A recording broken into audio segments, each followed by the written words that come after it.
मेरे प्यारे कर्नाटक वासियों, एल्लरिगू नमस्कार। स्वतंत्रता दिवस के इस पावन अवसर पर मैं कर्नाटक की समस्त जनता को हार्दिक बधाई एवं शुभकामनाएं देता हूं। आज का यह दिन हमें हमारे स्वतंत्रता संग्राम के महानायकों के अदम्य साहस, त्याग और बलिदान की याद दिलाता है, जिन्होंने मातृभूमि की आज़ादी के लिए अपना सर्वस्व न्यौछावर किया। कर्नाटक अपनी समृद्ध संस्कृति, ज्ञान परंपरा, नवाचार और विविधता में एकता की भावना के लिए विख्यात है।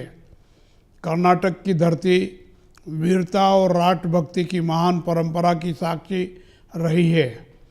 कर्नाटक की वीर भूमि ने भी स्वतंत्रता संग्राम में अद्वितीय योगदान दिया है। भारत विश्व की सबसे बड़ी लोकतांत्रिक शक्ति के रूप में आगे बढ़ रहा है।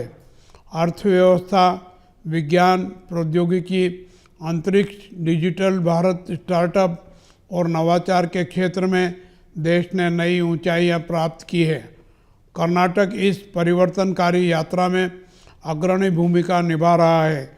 बेंगलुरु भारत की तकनीकी और नवाचार की शक्ति का प्रतीक बन चुका है। कर्नाटक की युवा प्रतिभा, हमारे वैज्ञानिक, उद्यमी, किसान, श्रमिक, शिक्षक और महिलाएं कर्नाटक के विकास के साथ साथ राष्ट्र निर्माण में भी महत्वपूर्ण योगदान दे रहे हैं। कर्नाटक सरकार कई कल्याणकारी योजनाओं के माध्यम से गरीबी उन्मूलन, महिलाओं को सशक्त बनाने, स्वास्थ्य और शिक्षा में सुधार करने, सामाजिक न्याय को बढ़ावा देने तथा आर्थिक विकास को बढ़ावा देने का कार्य कर रही है। इन योजनाओं में गृह ज्योति योजना, अन्न भाग्य योजना, शक्ति योजना, गृह लक्ष्मी योजना, युवा निधि योजना जैसी महत्वपूर्ण योजनाएं शामिल है। इसके साथ ही ज़रूरतमंदों को वित्तीय सहायता देने का कार्य भी किया जा रहा है।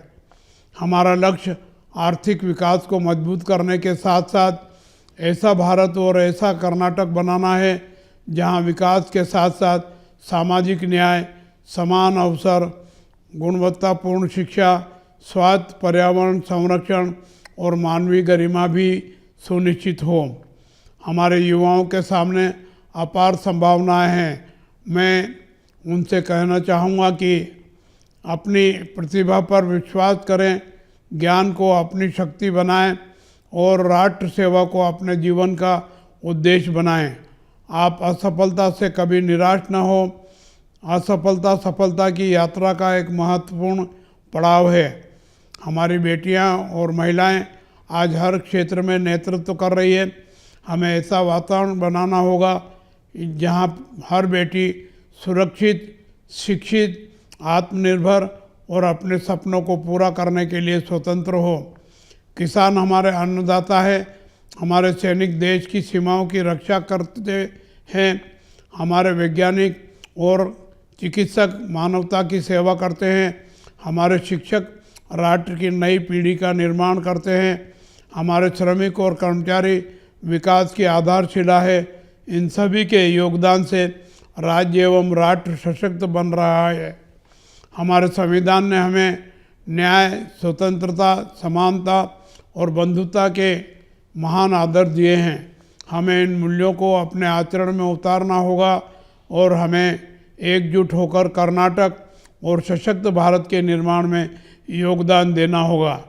मैं कर्नाटक की मातृशक्ति, युवाओं, किसानों, श्रमिकों, विद्यार्थियों, उद्यमियों, वैज्ञानिकों, शिक्षकों और प्रत्येक नागरिक से आह्वान करता हूं कि अपने कार्य को राष्ट्र सेवा समझें, अपने अधिकारों के साथ कर्तव्यों को याद रखें और अपने प्रत्येक प्रयास को विकसित भारत के संकल्प से जोड़ें। आइए इस स्वतंत्रता दिवस पर हम संकल्प लें कि हम संविधान के आदर्शों की रक्षा करेंगे, हम सामाजिक समरसता और समानता को मजबूत करेंगे, हम कर्नाटक को स्वच्छ, स्वस्थ, शिक्षित और नशा मुक्त बनाने में योगदान देंगे, हम महिलाओं का सम्मान और युवाओं के सपनों को अवसर देंगे, हम पर्यावरण की रक्षा करेंगे और विकसित भारत के निर्माण में विकसित कर्नाटक की भूमिका को और मजबूत करेंगे। मेरे प्यारे कर्नाटक वासियों, हमारे स्वतंत्रता सेनानियों ने हमें स्वतंत्र भारत दिया। डॉक्टर बाबा साहेब अम्बेडकर और संविधान निर्माताओं ने हमें लोकतंत्र और समानता का मार्ग दिखाया। अब हमारी जिम्मेदारी है कि हम आने वाली पीढ़ियों को ऐसा भारत सौंपे जो समृद्ध हो, सशक्त हो और सामाजिक न्याय एवं मानवीय गरिमा के मूल्यों पर मजबूती से खड़ा हो। आइए हम सब मिलकर एक भारत श्रेष्ठ भारत, विकसित कर्नाटक के निर्माण में अपना योगदान देंगे। इसी विश्वास और संकल्प के साथ कर्नाटक की समस्त जनता को स्वतंत्रता दिवस की हार्दिक बधाई एवं शुभकामनाएं देता हूं। जय हिंद, जय कर्नाटक।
ನಮಸ್ಕಾರ. ಕನ್ನಡ ನಾಡಿನ ಸಮಸ್ತ ಜನತೆಗೆ, ಜಗತ್ತಿನ ಎಲ್ಲೆಡೆ ನೆಲೆಸುತ್ತಿರುವ ಕನ್ನಡಿಗರಿಗೆ 80ನೇ ವರ್ಷದ ಸ್ವಾತಂತ್ರ್ಯೋತ್ಸವದ ಹಾರ್ದಿಕ ಶುಭಾಶಯಗಳು.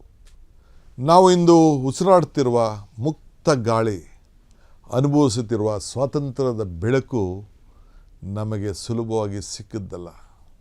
ಇದರ ಹಿಂದೆ ಅಸಂಖ್ಯಾತ ಹೋರಾಟಗಾರರು ತ್ಯಾಗ, ಬಲಿದಾನ, ಮಹಾನ್ ಇತಿಹಾಸವಿದೆ.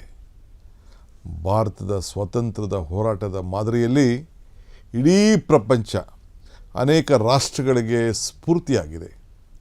ಇಂಥ ಸ್ವಾತಂತ್ರ್ಯ ನಮಗೆ ದೊರಕಿಸಲು ನಮ್ಮ ರಾಷ್ಟ್ರಪಿತ ಮಹಾತ್ಮ ಗಾಂಧೀಜಿಯವರು, ಪಂಡಿತ್ ಜವಾಹರ್ಲಾಲ್ ನೆಹರೂರು, ನೇತಾಜಿ ಸುಭಾಷ್ ಚಂದ್ರ ಬೋಸ್, ಸರ್ದಾರ್ ವಲ್ಲಭಭಾಯ್ ಪಟೇಲ್, ಮೌಲಾನಾ ಅಬುಲ್ ಕಲಾಂ ಆಜಾದ್, ಬಾಲಗಂಗಾಧರ್ ತಿಲಕ್ ಸೇರಿದಂತೆ ಅನೇಕ ಮಹಾನ್ ನಾಯಕರು ಹೋರಾಡಿದ್ದನ್ನು ನಾವೆಲ್ಲ ಸ್ಮರಿಸ್ಕೊಳ್ಬೇಕಾಗಿದೆ.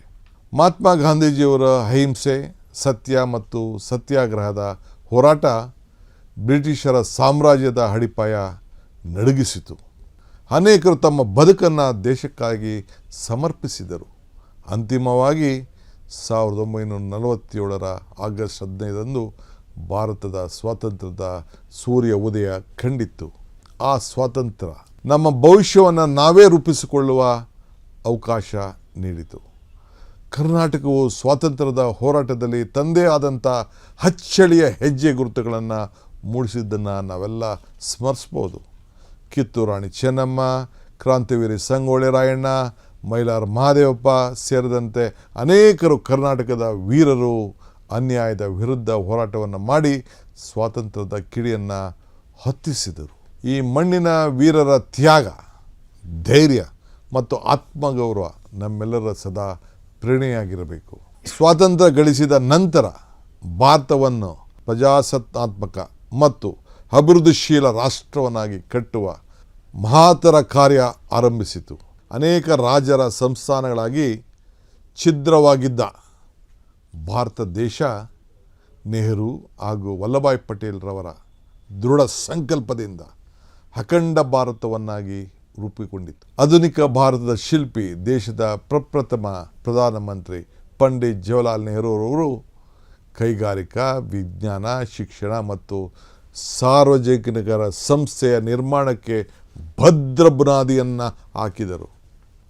ಉಕ್ಕಿನ ಮಹಿಳೆ ಶ್ರೀಮತಿ ಇಂದಿರಾ ಗಾಂಧಿಯವರು ದೇಶದ ಐಕ್ಯತೆ ಮತ್ತು ಸಾರ್ವಭೌಮವನ್ನು ಕಾಪಾಡಲು ಮಹತ್ವವಾದಂಥ ಪಾತ್ರವನ್ನು ವಹಿಸಿದರು. ಇವತ್ತು ಇಡೀ ಭಾರತ ದೂರದೃಷ್ಟಿಗೆ ದಾರಿಯಾಗಿದೆ. ಡಿಜಿಟಲ್ ದಾರಿಯನ್ನು ತೋರಿಸಿದಂಥ ರಾಜೀವ್ ಗಾಂಧಿಯವರು ತಂತ್ರಜ್ಞಾನ ಮತ್ತು ಯುವಶಕ್ತಿಯ ಮಹತ್ವವನ್ನು ದೇಶಕ್ಕೆ ಪರಿಚಯಿಸಿದರು. ಇದಕ್ಕೆ ನಾವೆಲ್ಲ ಸಾಕ್ಷಿಯಾಗಿದ್ದೇವೆ. ಡಾಕ್ಟರ್ BR ಅಂಬೇಡ್ಕರ್ ಅವರ ನೇತೃತ್ವದಲ್ಲಿ ರಚಿಸುವಾದಂಥ ನಮ್ಮ ಸಂವಿಧಾನವು ಭಾರತದ ಪ್ರಜಾಪ್ರಭುತ್ವಕ್ಕೆ ಒಂದು ಹೊಸ ವ್ಯಾಖ್ಯಾನವನ್ನು ನೀಡಿತು. ಸಮಾನತೆ, ಸ್ವಾತಂತ್ರ್ಯ, ಭ್ರಾತೃತ್ವ ಮತ್ತು ಸಾಮಾಜಿಕ ನ್ಯಾಯದ ಮೌಲ್ಯಗಳನ್ನು ನಮ್ಮ ರಾಷ್ಟ್ರದ ಆತ್ಮವನ್ನಾಗಿ ಮಾಡಿತು. ಕರ್ನಾಟಕದ ನವನಿರ್ಮಾಣದಲ್ಲಿ ಮಾನ್ಯ ಶ್ರೀ ಕೆಂಗಲ್ ಹನುಮಂತಯ್ಯನವರು, ನಿಜಲಿಂಗಪ್ಪನವರು, ದೇವರಾಜ ಅರಸವರು ಸೇರಿದಂತೆ ಅನೇಕ ಮಹನೀಯರು ಕೊಡುಗೆ ಅಪಾರ.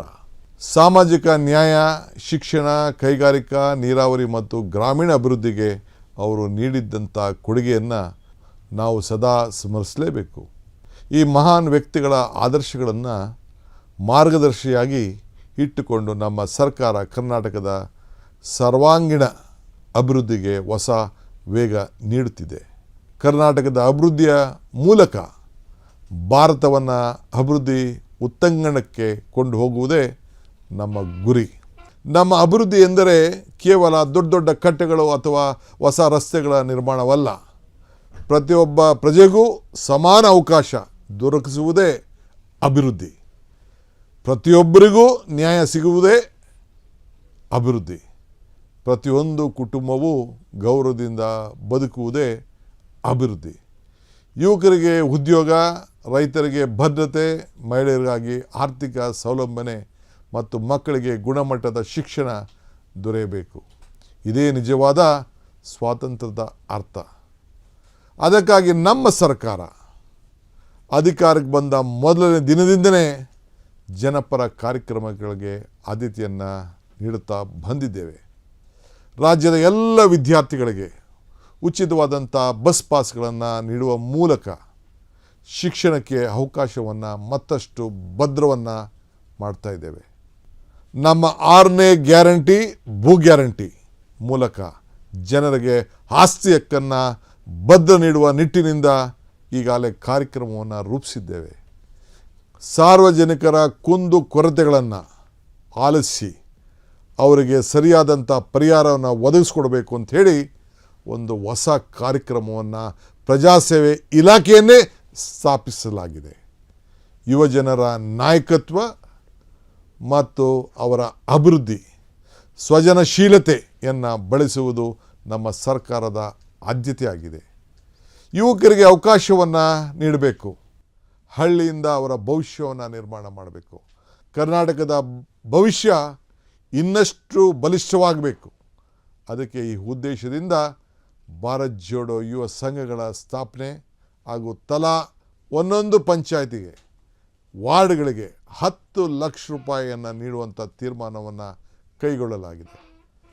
ಸರ್ಕಾರಿ ಉದ್ಯೋಗ ಅವಕಾಶಗಳನ್ನು ಯುವಕರಿಗೆ ಕಲ್ಪಿಸಿಕೊಡಲು ನಿಟ್ಟಿನಿಂದ ಈಗಾಗಲೇ 72,000 ಸರ್ಕಾರಿ ಹುದ್ದೆಗಳನ್ನು ನೇಮಕಾತಿ ಪೂರ್ಣಗೊಳಿಸಲು ಈಗಾಗಲೇ ಗಡುವು ನೀಡಲಾಗಿದೆ. ಖಾಸಗಿ ವಲಯದಲ್ಲೂ ಕೂಡ ಉದ್ಯೋಗ ಅವಕಾಶಗಳನ್ನು ಹೆಚ್ಚಿಸಲು ಉದ್ಯೋಗ ವಿನಿಮಯ ಕೇಂದ್ರಗಳನ್ನು ಸ್ಥಾಪಿಸಲಾಗುತ್ತಿದೆ.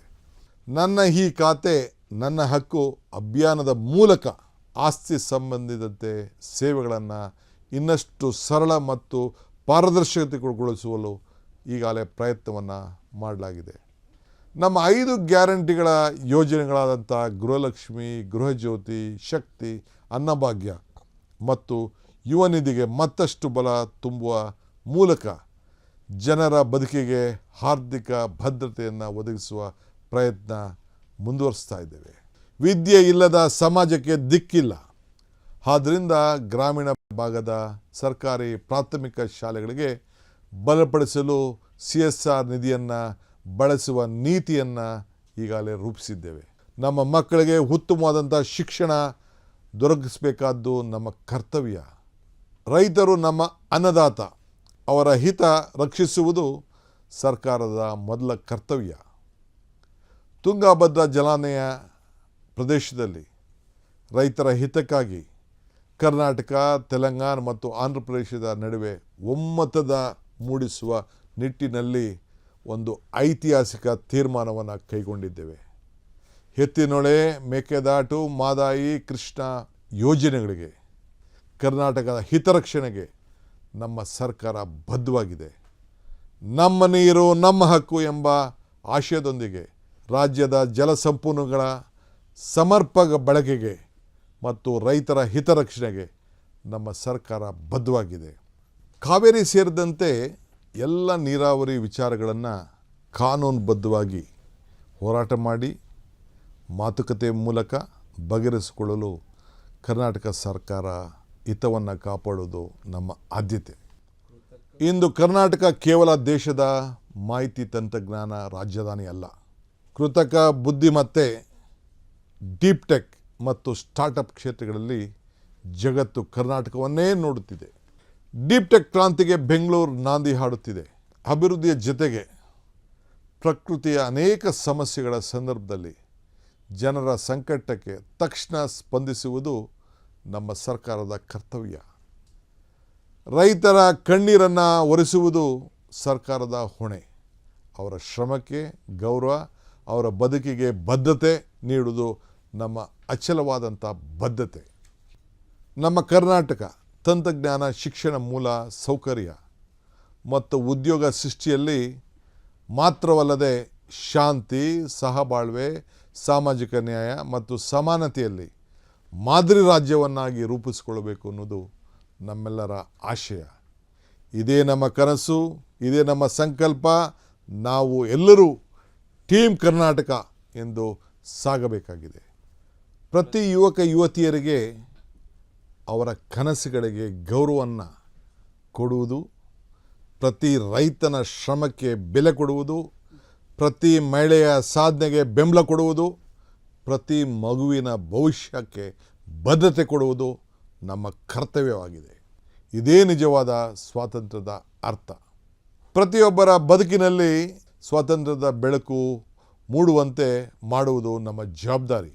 ಬಡತನದಿಂದ ಮುಕ್ತಿ, ಅನ್ಯಾಯದಿಂದ ಮುಕ್ತಿ, ಅಸಮಾನತೆಯಿಂದ ಮುಕ್ತಿ, ಅವಕಾಶಗಳ ಕೊರತೆಯಿಂದ ಮುಕ್ತಿ, ಇವೆಲ್ಲವೂ ಕೂಡ ನಮ್ಮ ಸ್ವಾತಂತ್ರ್ಯದ ನಿಜವಾದ ಗುರಿಗಳಾಗಬೇಕು. ನಮ್ಮ ಸಂವಿಧಾನದ ಮೌಲ್ಯಗಳನ್ನು ಎತ್ತಿ ಹಿಡಿಯೋಣ. ಪ್ರಜಾಪ್ರಭುತ್ವವನ್ನು ಬಲಪಡಿಸೋಣ. ವೈವಿಧ್ಯತೆಯಲ್ಲಿ ಏಕತೆಯನ್ನು ಕಾಪಾಡೋಣ. ಭೇದ ಭಾವಗಳನ್ನು ಬದಿಗೊಟ್ಟು ಒಗ್ಗಟ್ಟಿನಿಂದ ಮುಂದೆ ಸಾಗೋಣ. ಕರ್ನಾಟಕದ ಅಭಿವೃದ್ಧಿಯೇ ಭಾರತದ ಅಭಿವೃದ್ಧಿಗೆ ಕೊಡುಗೆ. ಕರ್ನಾಟಕ ಬೆಳೆದರೆ ಭಾರತ ಬೆಳೆಯುತ್ತದೆ. ಕರ್ನಾಟಕ ಬಲಿಷ್ಠವಾದರೆ ಭಾರತ ಬಲಿಷ್ಠವಾಗುತ್ತದೆ. ಬನ್ನಿ, ಸ್ವಾತಂತ್ರ್ಯದ ಈ ಪವಿತ್ರವಾದಂಥ ದಿನ ಒಗ್ಗಟ್ಟಿನಿಂದ, ವಿಶ್ವಾಸದಿಂದ ಮತ್ತು ಹೊಸ ಕನಸುಗೊಂದಿಗೆ ನವ ಕರ್ನಾಟಕವನ್ನು ನಿರ್ಮಾಣ ಮಾಡಲಿಕ್ಕೆ ಕೈ ಜೋಡಿಸೋಣ. ಎಲ್ಲರಿಗೂ ಮತ್ತೊಮ್ಮೆ ಸ್ವಾತಂತ್ರ್ಯೋತ್ಸವದ ಹಾರ್ದಿಕ ಶುಭಾಶಯಗಳು. ಜೈ ಹಿಂದ್, ಜೈ ಕರ್ನಾಟಕ.